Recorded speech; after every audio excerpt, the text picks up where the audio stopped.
as a cheerleader, we worked out every day. We had our sprained muscles. I'm a bionic woman right now. And so a lot of the things that we did, and the jumping and the splits and all the hurdles and things that we did to get the spirit going, they took their toll on us too. I see a lot of the athletes going off and they're walking a little bit differently and things like that. So we all paid our price, but what we got in return was enormous. And we didn't have a coach, a cheerleading coach. We coached ourselves. We made up our cheers. We picked our captain, and he worked us out. Harvey's not here, but most of the time Harvey was the captain until we got to the end of the senior year, and then I was a part captain with him. So we just worked each other out, and we did those things, and my roommates would jerk my knee when it got caught, and I know that's terrible, but you go to the doctor for things like that, and so you know, just work with the heat and things like that to keep yourself whole.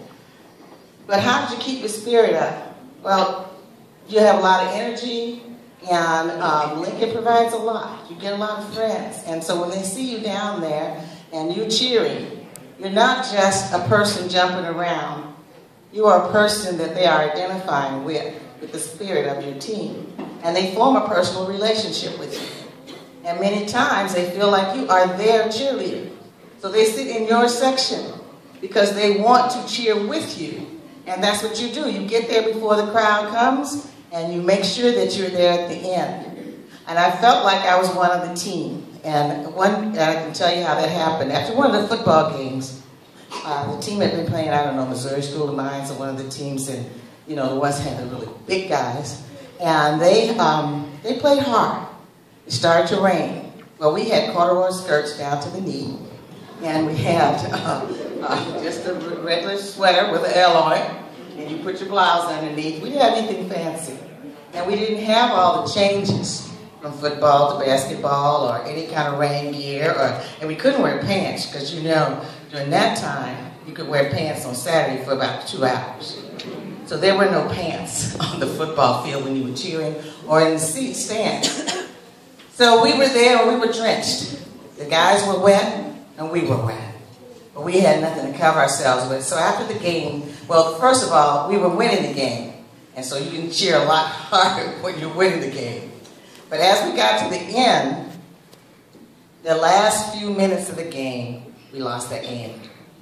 And so when the guys, whenever we play, whether you win or lose, at the end, you stand up and you sing your school song with all of your heart because you want your team to go off feeling good and to know that you feel like they played their best.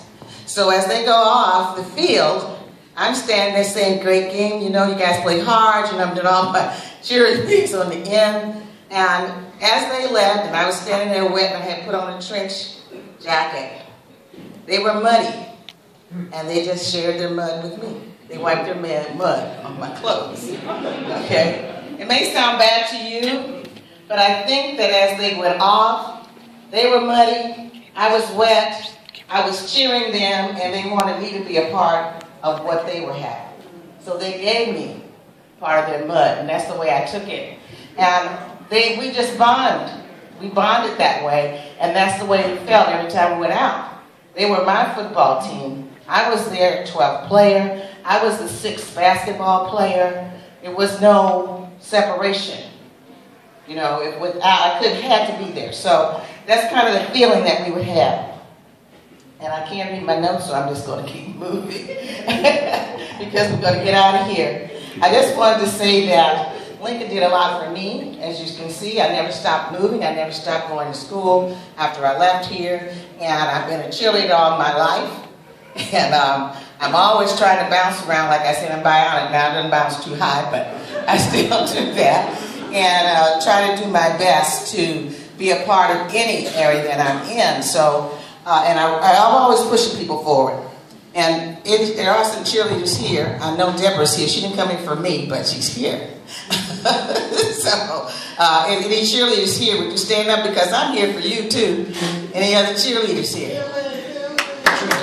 Okay. So, I hope I'm the first, but I hope I'm not the last. And I want to thank all of you for letting me be a part of your Lincoln family. and a part of this Hall of Fame, and I wouldn't leave it. After 53 years, I didn't do one cheer that they haven't seen for 53 years. You guys want me to do this cheer or not?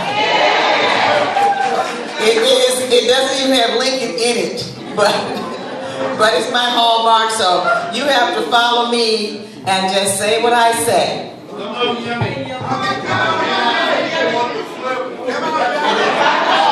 are not allowed. I do not have cheerleader shoes. Okay, here we go.